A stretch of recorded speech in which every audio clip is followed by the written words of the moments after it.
Hello అండి, అందరికీ నమస్తే. Welcome to my channel. ఈరోజు వచ్చేసి మన ఛానల్లో ఒక అందమైనటువంటి బటర్ఫ్లై రబ్బర్ బ్యాండ్ చాలా ఈజీగా, అదేవిధంగా వేస్ట్ క్లాతులతో ఏ విధంగా తయారు చేసుకోవచ్చు మీకు ఈరోజు వీడియోలో చూపించబోతున్నానండి. ఫస్ట్ వచ్చేసి ఇక్కడ నేను వేస్ట్ క్లాత్ అండి, ఇది నేను మా పాపకి డ్రెస్ కుట్టంగా నాకు మిగిలినటువంటి క్లాత్. సో ఈ క్లాత్తోనే నేను బటర్ఫ్లై రబ్బర్ బ్యాండ్ అనేది స్టిచ్ చేయబోతున్నాను. సో దీనికోసం ఇక్కడ మీ క్లాత్ను వచ్చేసి 2 పొరలుగా తీసుకోండి. మీ ఇంట్లో ఏదైనా ఇట్లా రౌండ్ ప్లేట్ ఉంటే ఆ ప్లేట్ తీసుకుని ఇది విధంగా వీడియోలో చూపించిన విధంగా ఒక రౌండ్ అనేది మార్క్ చేసుకోవాలండి. ఆ తర్వాత ఈ 2 పీసెస్ కదలకుండా మధ్యలో ఒక పిన్ను గుచ్చిన తర్వాత ఇక్కడ మనం రౌండ్ మార్కింగ్ చేసుకున్నాం కదండి. సో ఈ రౌండ్ని నీట్గా కట్ చేసుకోవాలన్నమాట.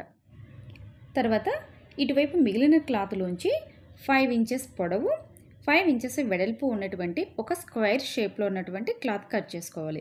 సో ఇప్పుడు చూసారండి, మన దగ్గర రౌండ్ షేప్లో స్క్వేర్ షేప్లో ఉన్నటువంటి 2 పీసెస్ తీసి పెట్టుకున్నాం కదా. ఇప్పుడు ఫస్ట్ రౌండ్ షేప్లోనే కట్ చేసుకున్న క్లాత్ చుట్టూ ఎడ్జెస్లో కొంచెం క్లాత్ వదిలేసి నీట్గా ఈ రౌండ్ అంతా స్టిచ్ చేసుకోవాలి అండి. ఈ రౌండ్ మొత్తం కుట్టేటప్పుడు ఒక ఎడ్జ్లో కొంచెం గ్యాప్ వదలాలన్నమాట. కంప్లీట్గా రౌండ్ మొత్తం స్టిచ్ చేయకుండా ఇక్కడ ఎడ్జ్లో ఇక్కడ చూపిస్తున్నాను కదండి, ఇక్కడ కొంచెం గ్యాప్ వదులుకోవాలన్నమాట. ఈ రౌండ్ చుట్టూ చిన్న కట్స్ పెట్టుకోండి, ఎందుకంటే మనము దీన్ని టర్న్ చేసుకునేటప్పుడు ఈ రౌండ్ షేప్ అనేది మనకు నీట్గా తిరగాలి కాబట్టి ఇలా చిన్న చిన్న కట్స్ పెట్టుకున్న తర్వాత దీన్ని మనము టర్న్ చేసుకోవాలన్నమాట. ఇక్కడ వీడియోలో చూపిస్తున్నాను కదా, మన ఫింగర్ను లోపలికి పెట్టేసి ఈ విధంగా మొత్తం నీట్గా దీన్ని రౌండ్ షేప్కి టర్న్ చేసేసుకోవాలి. ఈ రౌండ్ షేప్కి ఒకవైపు ఓపెన్ పెట్టాం కదండి, ఈ ఓపెన్ని క్లోజ్ చేస్తూ మొత్తం రౌండ్ సర్కిల్ చుట్టూ కూడా స్టిచ్ చేసుకోవాలి అన్నమాట. సో ఇలాంటి స్టిచ్ చేసుకోవడం చాలా ఈజీ అండి. మనం పిల్లలకి డ్రెస్సులు కుట్టినప్పుడు ఏదో ఒక రూపంలో చిన్న చిన్న క్లాతులు అనేటివి మిగిలిపోతూ ఉంటాయి కదా, ఈ వేస్ట్ అని పడేస్తూ ఉంటాము. సో అలా లేకుండా ఈ విధంగా ఇలాంటి వెరైటీ రబ్బర్ బ్యాండ్స్ ఏమైనా స్టిచ్ చేసి ఇవ్వండి, మీ పిల్లలు చాలా హ్యాపీగా ఫీల్ అవుతారు. వాళ్ళకి మ్యాచింగ్ డ్రెస్సెస్కి అవుట్ఫిట్ లాగా కూడా చాలా బాగుంటుంది. సో నెక్స్ట్ ఈ రౌండ్ షేప్ కుట్టుకున్న తర్వాత ఇందాక స్క్వేర్ పీసెస్ కూడా కట్ చేసి పెట్టుకున్నాం కదండి, సేమ్ దానిలాగే ఈ స్క్వేర్ పీసెస్ కూడా చుట్టూ స్టిచ్ చేసుకొని కార్నర్లో ఒక చోట ఓపెన్ పెట్టుకొని స్టిచ్ చేసుకోవాలన్నమాట. దీన్ని కూడా ఇవి స్టిచ్ చేసుకునేటప్పుడు సైజు మాత్రం మీ ఇష్టమే అండి. ఇక్కడ నేను 5 తీసుకున్నాను కాబట్టి మీరు కూడా 5 తీసుకోవాలని లేదు. మీకు ఇంకా big size butterfly rubber band కావాలి అనుకుంటే షేప్ కూడా మీరు మెజర్మెంట్స్ ఇంకా పెంచుకోవచ్చు అనమాట. సో ఇప్పుడు చుట్టూ కుట్టాం కదా, ఈ కార్నర్స్లో ఉండే క్లాత్ని ఈ విధంగా కట్ చేసేసుకోండి. కట్ చేసుకున్న తర్వాత ఇక్కడ మనం ఓపెన్ పెట్టాం కదా, ఈ ఓపెన్ నుంచి మొత్తం దీన్ని మళ్ళీ మనం ఇటు టర్న్ చేసేసుకోవాలన్నమాట. లోపల వైపుకి ఫోల్డ్ చేసుకోవాలి ఈ కుట్లన్నీ కూడా. సో ఇప్పుడు మీ దగ్గర ఉన్న సిజరు లేదా పిన్ను కానీ ఏదైనా తీసుకొని ఈ స్క్వేర్ పీసెస్లో మనకి కార్నర్స్ వచ్చాయి కదా, ఈ కార్నర్స్ని కొంచెం గుచ్చినట్లు అంటే ఈ కార్నర్స్ అన్నీ మనకి నీట్గా ఫోకస్ అవుతాయండి. ఆ తర్వాత ఇక్కడ ఓపెన్ పెట్టాం కదా, ఈ కార్నర్ ఈ ఓపెన్ని క్లోజ్ చేస్తూ మొత్తం 4 సైడ్స్ అనమాట ఈ స్క్వేర్ బిట్ మొత్తం నీట్గా టాప్ స్టిచ్ వేసుకోండి. ముందు మనం తీసుకున్నటువంటి ఈ రౌండ్ సర్కిల్ షేపు స్క్వేర్ పీసు ఈ 2 కూడా నీట్గా టాప్ స్టిచ్ వేసుకొని రెడీ చేసి పెట్టుకున్నాం కదా.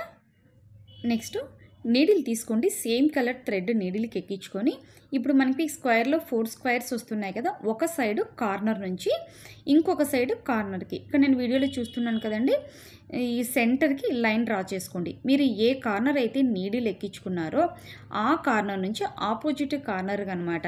ఇక్కడ మామూలుగా మనం నార్మల్గా లూజ్ కుట్టు వేసుకుంటాం కదండి, ఆ విధంగా స్టిచ్ చేసుకోండి. ఇక్కడ ఈ సైడ్ కార్నర్ నుంచి ఆ సైడ్ కార్నర్ వరకు నేను చూపిస్తున్నాను చూడండి, ఈ విధంగా స్టిచ్ వేసుకోవాలి. ఇప్పుడు ఒక కార్నర్లో థ్రెడ్ను ఈ విధంగా లాగుతూ ఈ కార్నరు ఆ కార్నరు రెండింటిని ఒక చోటికి వచ్చేలాగా ఈ విధంగా లాగి పట్టాలండి.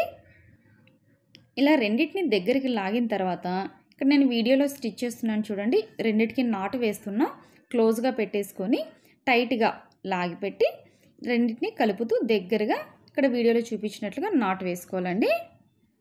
నెక్స్ట్ ఈ రౌండ్ షేపు పీస్ ఉంది కదండి, ఈ రౌండ్ షేప్ పీస్ని ఈ విధంగా హాఫ్కి మడత వేసి మధ్యలో సెంటర్ పాయింట్ అనేది నోట్ చేసుకోండి, ఎందుకంటే ఇది మనకి 2 పార్ట్స్ ఈక్వల్గా రావాలన్నమాట.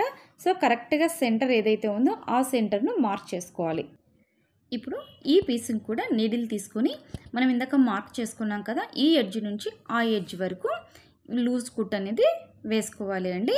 సేమ్ స్క్వేర్ పీస్కి ఏ విధంగా అయితే స్టిచ్ చేసుకున్నామో సో ఇక్కడ కూడా అదే విధంగా స్టిచ్ చేసుకొని ఒక ఎడ్జ్ నుంచి ఇంకో ఎడ్జ్ను ఇక్కడ థ్రెడ్ పట్టుకొని లాగండి, దగ్గరగా రావాలండి. వచ్చిన తర్వాత ఈ విధంగా నాట్ వేసి స్టిచ్ వేసుకోవాలండి.